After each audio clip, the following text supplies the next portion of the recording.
the Treaty of Amiens. It was signed on the 20th of March 1802, came into effect on the 27th March, and lasted until the 18th of May 1803, so for 14 months. And it was the only time of general peace in Europe in these 14 months between 1793, around the time of the French Revolution, and 1814, the Battle of Waterloo. And it ended the wars of the Second Coalition, and one big thing was that Britain accepted France now as a republic after the French Revolution. And there were some people signing it. It was for Britain, was it the Marquess of Cornwallis. For France, it was Joseph Bonaparte, brother of Napoleon Bonaparte. For the Batavian Republic, that is somewhere where Belgium and the Netherlands are, the Batavian Republic, Rutger, young Schimmelpenninck, and for Spain, also Nicolas and Azara. And why was it made? Now, there were also humanitarian reasons. The Marquis of Cornwallis, for example, said that he didn't want to have continuous, helpless bloodshedding, for example. Or another thing was that the Prime Minister for domestic issues in Britain had changed in 1801 from William Pitt the Younger to Henry Edding.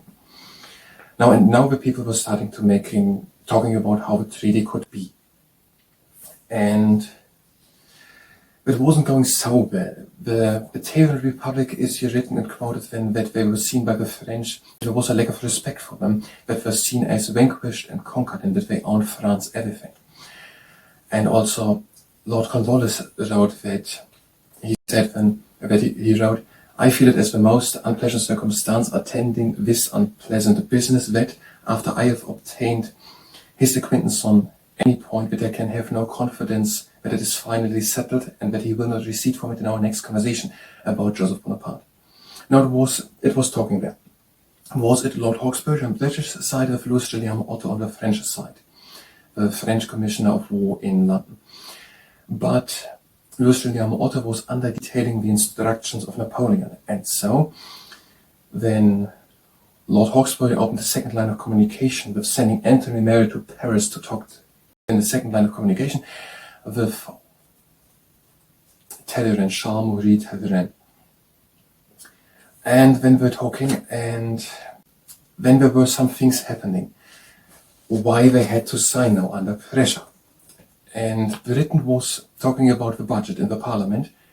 It's not said explicitly here, but it must be about on what money to spend in the next year, on military, if wars continued or not. And there was a huge pressure on Lord Cornwallis to sign or to not sign, which Lord Cornwallis seemed to not want, because he wanted peace. And during the peace, these 40 months, Britain then kept its large peacetime army. They did not demobilize of 180,000, I think, was it, troops, and also used that year to build up the navy. And then they had given Lord Hawkesbury an ultimatum to sign, and then we're talking about Malta. Malta was the big issue. Who got Malta? It seemed to have been part of St. John's Holy Knights order, and then it became occupied by France. But then during the war, Britain had got it, and it was in the hands of Britain. And then we were talking about that, and then Lord Hawkesbury got an ultimatum to sign, and after then, shortly after the ultimatum had run out, after a 5-hour-long meeting, Lord Hawkesbury signed. And he said he was worried and unhappy with the treaty, but he also was not happy that the war would go on and it would be just hopeless, useless bloodshedding. About the signing of this preliminary agreement, which was done then, there was a great joy in Europe. There were poems written in the languages German, English, French, and on the stage people were acting it out, and fireworks were done in Britain. In Britain, the people hoped that the income tax, which had been imposed a few years earlier, would be gone away, that the market had a revival, and that the grain prices would go down. Some reasons for making the treaty were also on Britain's side, that they feared war with Russia, and that they wanted more trading with Europe. And now it was signed, and the people waited for it, wanted it. And another reason was that the mood was a bit changing in Britain about some people who wanted peace. Now read about the things which were happening in Europe with Napoleon, and they read about it in newspapers in more strong moralizing colors. It's written like that here. And that made the people who wanted peace also turn away. Lord Hawkesbury also saw it. That is what he saw. And so he had a pressure to come to peace before the public opinion would change. It was happening that France was involving stronger in the Batavian Republic. France was supporting a French general with a revolutionary coup d'etat. And also, I don't know, something else, but that was.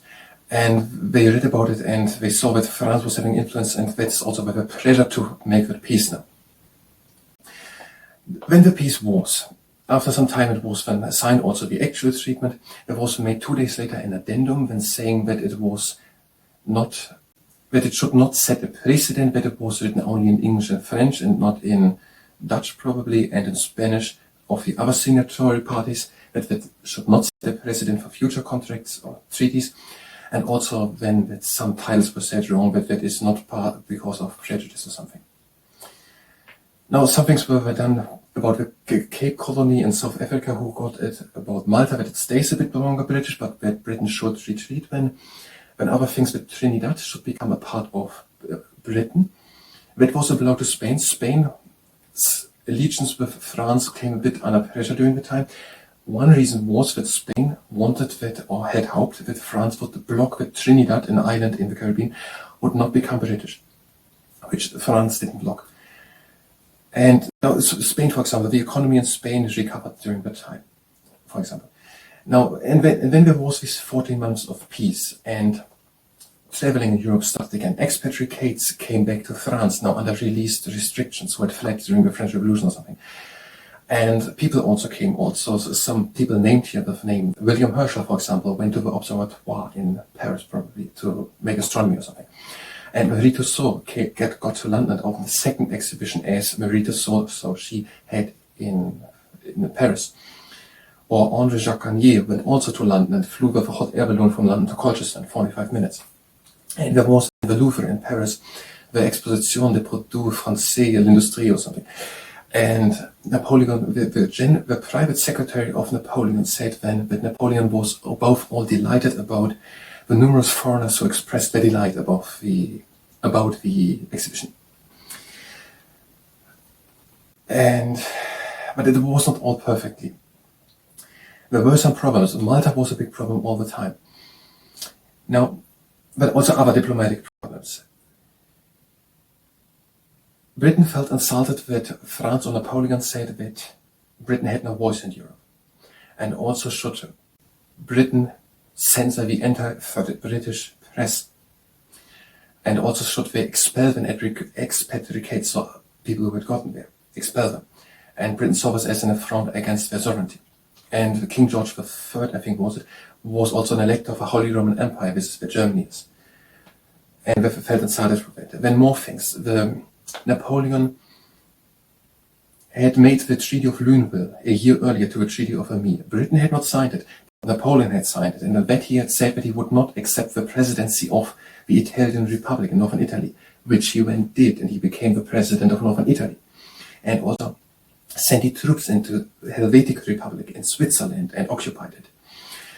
And also a stronger influence than more on the Netherlands. And he dispatched a naval ships or something, to regain revolutionary Haiti in the Caribbean. And also to take control again or still, of French Louisiana. Louisiana was then sold by Napoleon to the United States, to the Thomas Jefferson administration. Other things which Napoleon also did was to make the Napoleonic codes with the Concordat. He made peace with the Vatican. That was one thing said, for example, in the treaty, that he should retreat from the Kingdom of Naples and from the Papal State and from Egypt also. That has been also a big issue when the treaty breaks down. So Napoleon made the Concordat to make peace with the Vatican, the Napoleonic Code, with that he did something, and also a new constitution. A new Napoleonic Code making a new legal system in France, and a new constitution with which he became emperor of lifetime. Now, and when these were the promises. So Britain saw themselves threatened, insulted, and also threatened on a global stage by France's imperialistic actions which they did. and also that they had nothing to say in Europe, and that France was not holding to the Treaty of Luneville, but they attacked Switzerland and accepted the presidency of Italy. And we saw that France was weak. Britain kept a large peacetime army and did not demobilize and built out its navy. And when the war started again, Britain was in the Battle of Trafalgar very quickly able to regain an upper hand on the oceans with the Battle of Trafalgar then, a bit later. And they saw that France was in weakened positions also. And now, then there became more diplomatic problems. So Britain saw that, what all was happening in Europe with Napoleon, and then they seized on the Malta issue. It's written like that. They seized on the Malta issue. They had signed in the treaty that they would retreat from Malta within 3 months, and they didn't do it. And Napoleon pressed them on it. He published a report in which he stated how easily he could regain Egypt or take Egypt. That was something similar which he did. And then also later he said then to Lord Whitworth, which was the British-French ambassador, in an interview that Britain should retreat from Malta, and he threatened war. And Lord Whitworth felt like he'd gotten an ultimatum that war would come if not Britain would go away. And so he said how easy he could get Egypt, and that he would have war if Britain would not retreat. Britain was seeing that he was having actions in Switzerland, in the Helvetic Republic, in the Batavian Republic, with the influence on Netherlands or whatever it is, Belgium. I don't know if just nowadays. And these things. And then it got more and more. Then Napoleon said then also in a public meeting again, where other people were there, pressured he again onto Malta.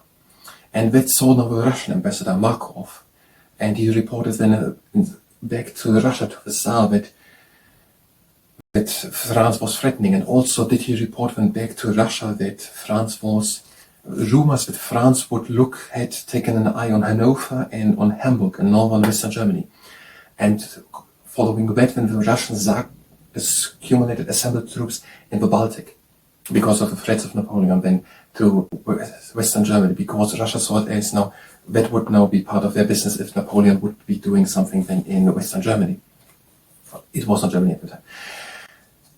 And then Britain made an ultimatum to France, and saying that France would retreat from Switzerland and something else, and that Malta would be staying part of Britain for 10 more years. Napoleon said then that he would accept the Ottoman Empire's, so that Turkey is, the Ottoman Empire's integrity. That had probably something to do with Egypt, that he would not attack Egypt again. The British troops were also, there was war led something. I don't know, just from this article. But he did not accept that on Malta. And when it got worse, they were talking again under big pressure that war was imminent. And then on the 17th May, then Britain seized all the ships, all the French and Dutch ships in the ports and at the coast. On the 18th May, then war was declared on France, naming the region as reason the hostile actions against the Empire, the West Indies, and Britain. And then on the 18th May, war was declared again. France then also arrested all male British people. Some were taken as prisoner for over 10 years then, until all the wars, the Napoleonic Wars, had ended. And then the war got on again. This time Austria and Russia joined the coalition against France. And at that time also, shortly before the war started, France was again making signs that they would attack Britain again. Now here's the text that is written like that. Napoleon didn't felt ready to attack again, to make war again. So he showed signs that he was preparing again an invasion of Britain. It never happened that Napoleon invaded Britain, but he had made preparations early or something. And now he made signs that he would do it again. When the seizing of all Dutch and French ships, I don't even know if that news made it to Napoleon. And then one day later on the 18th, then declaration of war against France. France arresting then all the people who were English, how big of an impact it was, it's not really here. And when in secret the Grand Army of Napoleon was marched away from France, from Normandy, where they were assembling to pretend that they would attack England, to Ulm and defeating there the Austrian army. And then 1 day later is the Battle of Trafalgar, where Britain wins with the ships against Admiral Nelson against Spain and France. But then the next battle comes at Austerlitz, and where Napoleon wins then, but the wars go on for over 10 years. And then there is the Battle of Waterloo then in 1814, and where Napoleon is then defeated. And the Treaty of Amiens are these 14 months in between these 30 years of war in Europe. And that is according to the Wikipedia article of the Treaty of Amiens, but the views and positions mentioned here in the article don't necessarily align with my own or with the entities spoken of.